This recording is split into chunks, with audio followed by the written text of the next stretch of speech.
So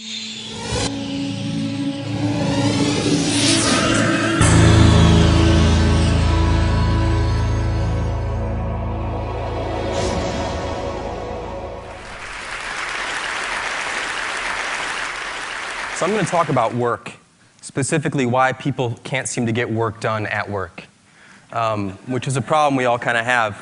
But let's sort of start at the beginning. So we have companies and nonprofits and charities and all these groups that have employees or volunteers of some sort. And they expect these people who work for them to do great work. I would hope, at least good work. Let's hopefully, at least it's good work. Hopefully great work. And so what they typically do is they decide that all these people need to come together in one place to do that work. So a company or a charity or an organization of any kind, they typically, unless you're working in Africa, if you're really lucky to do that, but most people have to go to an office every day. And so these companies, they build offices. They go out and they buy a building, or they rent a building, or they lease some space, and they fill this space with stuff. They fill it with tables or desks, chairs, computer equipment, software, internet access, maybe a fridge, maybe a few other things. And they expect their employees or their volunteers to come to that location every day to do great work. It seems like it's perfectly reasonable to ask that. However, if you actually talk to people and even question yourself, and you ask yourself, where do you really want to go when you really need to get something done? You'll find out that people don't say what businesses think they would say. If you ask people the question, where do you really need to go when you need to get something done, you typically get three different kinds of answers. One is kind of a place or a location or a room. Another one is a moving object. And a third is a time. So here's some examples. When I ask people, and I've been asking people this question for about 10 years, I ask them, where do you go when you really need to get something done? I'll hear things like the porch, the deck, the kitchen. I'll hear things like an extra room in the house, the basement, the coffee shop, the library. And then you'll hear things like the train, a plane, a car, so the commute. And then you'll hear people say, well, it doesn't really matter where I am as long as it's really early in the morning or really late at night or on the weekends. You almost never hear someone say the office. But businesses are spending all this money on this place called the office, and they're making people go to it all the time, yet people don't do work in the office. What is that about? Like, why is that? Why is that happening? And what you find out is if you dig a little bit deeper, you find out that people, this is what happens. People go to work, and they're basically trading in their workday for a series of work moments. That's what happens at the office. You don't have a work day anymore. You have work moments. It's like the front door of the office is like a Cuisinart. And you walk in, and your day is shredded to bits. Because you have 15 minutes here, and 30 minutes there, and then something else happens, and you're pulled off your work, and you got to do something else, and you have 20 minutes, then it's lunch. Then you have something else to do, and then you got 15 minutes, and someone pulls you aside and asks you this question, and before you know it, it's 5 p.m., right? And you look back on your day, and you realize that you didn't get anything done, right? I mean, we've all been through this. We've probably been through it. We probably went through it yesterday, or the day before that. You look back on your day, and you're like, I got nothing done today. I was at work. I sat at my desk. I used my expensive computer. I used the software they told me to use. I went to these meetings I was asked to go to. I did these conference calls. I did all this stuff, but I didn't actually do anything. I just did tasks. I didn't actually get meaningful work done. And what you find is that, especially with creative people, designers, programmers, writers, engineers, thinkers, that people really need long stretches of uninterrupted time to get something done. You cannot ask somebody to be creative in 15 minutes and really think about a problem. You might have a quick idea, but to be in deep thought about a problem and really consider a problem carefully, you need long stretches of uninterrupted time. And even though the workday is typically 8 hours, how many people here have ever had 8 hours to themselves at the office? How about 7 hours? 6? 5? 4? When's the last time you had 3 hours to yourself at the office? 2 hours? 1 maybe? Very, very few people actually have long stretches of uninterrupted time at an office. And this is why people choose to do work at home, or they might go to the office, but they might go to the office really early in the day, or late at night when no one's around, or they stick around after everyone's left, or they go in on the weekends, or they get work done on the plane, or they get work done in the car or in the train because there are no distractions. Now, there are different kinds of distractions, but there aren't the really bad kind of distractions, which I'll talk about in just a minute. And this sort of whole phenomenon of having like short bursts of time to get things done reminds me of another thing that doesn't work when you're interrupted, and that is sleep. I think that sleep and work are very closely related. And it's not just that you can work while you're sleeping and you can sleep while you're working. That's not really what I mean. I'm talking specifically about the fact that sleep and work are phase-based or stage-based events. So sleep is about sleep phases or stages. Some people call them different things. There's 5 of them. And in order to get to the really deep ones, the really meaningful ones, you have to go through the early ones. And if you're interrupted while you're going through the early ones, so if someone bumps you in bed or there's a sound or whatever happens, you don't just pick up where you left off. If you're interrupted and woken up, you have to start again. So you have to go back a few phases and start again. And what ends up happening, sometimes you might have days like this where you wake up at 8 in the morning or 7 in the morning or whenever you get up and you're like, man, I didn't really sleep very well. I did the sleep thing, I went to bed, I laid down, but I didn't really sleep. Because sleep is not, people say you go to sleep, but you really don't go to sleep. You go towards sleep. It just takes a while. You got to go through these phases and stuff. And if you're interrupted, you don't sleep well. So how do we expect, does anyone here expect someone to sleep well if they're interrupted all night? I don't think anyone would say yes. Why do we expect people to work well if they're being interrupted all day at the office? How can we possibly expect people to do their job if they're going to the office to be interrupted? That doesn't really seem like it makes a lot of sense to me. So what are these interruptions that happen at the office that don't happen in other places? Because in other places you can have interruptions like you can have, the TV, or you could go for a walk, or there's a fridge downstairs, or you've got your own couch, or whatever you want to do. And if you talk to certain managers, they'll tell you that they don't want their employees to work at home because of these distractions. They'll also say that, sometimes they'll also say, well, if I can't see the person, how do I know they're working? Which is ridiculous, of course, but that's one of the excuses that managers give. And I'm one of these managers. I understand, I know how this goes. We all have to improve on this sort of thing. But oftentimes they'll cite distractions. I can't let someone work at home. They'll watch TV. They'll do this other thing. It turns out that those aren't the things that are really distracting, because those are voluntary distractions. You decide when you want to be distracted by the TV. You decide when you want to turn something on. You decide when you want to go downstairs or go for a walk. At the office, most of the interruptions and distractions that really cause people not to get work done are involuntary. So let's go through a couple of those.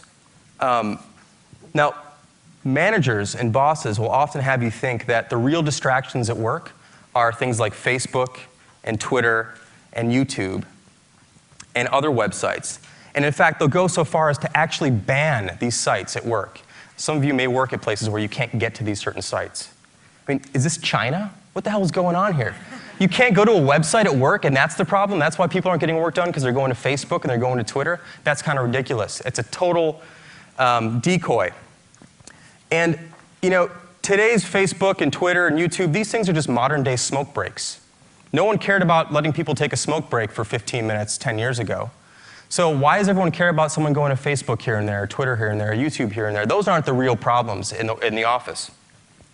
The real problems are what I like to call the M&Ms, the managers and the meetings. Those are the real problems in the modern office today. And this is why things don't get done at work. It's because of the M&Ms. Now, what's interesting is if you listen to all the places that people talk about doing work, like at home or in the car or on a plane or late at night or early in the morning, you don't find managers in meetings. You find a lot of other distractions, but you don't find managers in meetings. So these are the things that you don't find elsewhere, but you do find at the office. And managers are basically people whose job it is to interrupt people. That's pretty much what managers are for. They're for interrupting people. They don't really do the work, so they have to make sure everyone else is doing the work, which is an interruption.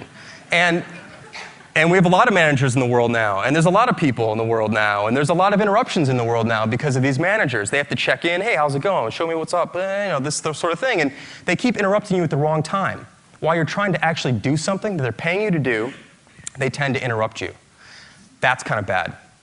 But what's even worse is the thing that managers do most of all, which is call meetings. And meetings are just toxic, terrible, poisonous things during the day at work. We all know this to be true. And you would never see a spontaneous meeting called by employees. It doesn't work that way. It's like the manager calls the meeting, so the employees can all come together. And it's an incredibly disruptive thing to do to people, is to say, hey, look, we're going to bring 10 people together right now and have a meeting. I don't care what you're doing. Just you got to stop doing what you're doing so you can have this meeting. I mean, what are the chances that all 10 people are ready to stop? What if they're thinking about something important? What if they're doing important work? All of a sudden, you're telling them they have to stop doing that to do something else. So they go into a meeting room, they get together, and they talk about stuff that doesn't really matter, usually, because meetings aren't work. Meetings are places to go talk about things you're supposed to be doing later. But meetings also procreate. So one meeting tends to lead to another meeting and tends to lead to another meeting. There's often too many people in the meetings, and they're very, very expensive to the organization. Companies often think of a 1-hour meeting as a 1-hour meeting, but that's not true unless there's only one person in that meeting. If there are 10 people in the meeting, it's a 10-hour meeting. It's not a 1-hour meeting. It's 10 hours of productivity taken from the rest of the organization to have this one-hour meeting, which probably should have been handled by 2 or 3 people talking for a few minutes.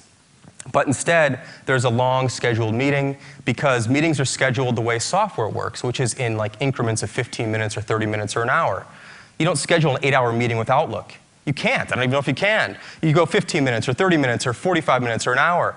And so we tend to fill these times up when things should really go really quickly. So meetings and managers are 2 major problems in businesses today, especially in offices. These things don't exist outside of the office. So I have some suggestions to kind of remedy the situation. What can managers do, enlightened managers, hopefully, what can they do to make the office a better place for people to work? So it's not the last resort, but it's the first resort. It's that people start to say, when I really want to get stuff done, I go to the office. Because the offices are well equipped. Everything should be there for them to do their work, but they don't want to go there right now. So how do we change that? I have 3 suggestions I'll share with you guys. I have about 3 minutes, so that'll fit perfectly. We've all heard of like, the casual Friday thing. I don't know if people still do that, but how about no talk Thursdays? How about pick just one Thursday once a month and cut that day in half and just say the afternoon. I'll make it really easy for you. So just the afternoon, one Thursday, the first Thursday of the month, just the afternoon, nobody in the office can talk to each other. Just silence. That's it.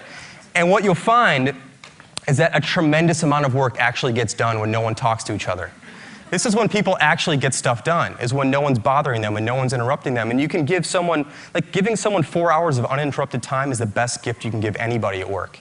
It's better than a computer, it's better than a new monitor, it's better than new software, whatever people typically use. Giving them 4 hours of quiet time at the office is going to be incredibly valuable. And if you try that, I think you'll find that you agree, and maybe hopefully you can do it more often. So maybe it's every other week, or every week, once a week, afternoons no one can talk to each other. That's something that you'll find will really, really work. Another thing you can try is switching from active communication and collaboration, which is like face-to-face stuff, tapping people on the shoulder, saying hi to them, having meetings, and replace that with more passive models of communication, using things like email and instant messaging or collaboration products, things like that. Now, some people might say email is really distracting, and IM is really distracting, and these other things are really distracting, but they're distracting at a time of your own choice and your own choosing. You can quit the email app. You can't quit your boss. You can quit IM. You can't hide your manager, right? You can put these things away, and then you can be interrupted on your own schedule, at your own time, when you're available, when you're ready to go again, because work, like sleep, happens in phases. So you're going to be kind of going up and doing some work, and then you're going to come down from that work, and then maybe it's time to check that email or check that IM. And there are very, very few things that are that urgent that need to happen and need to be answered right this second.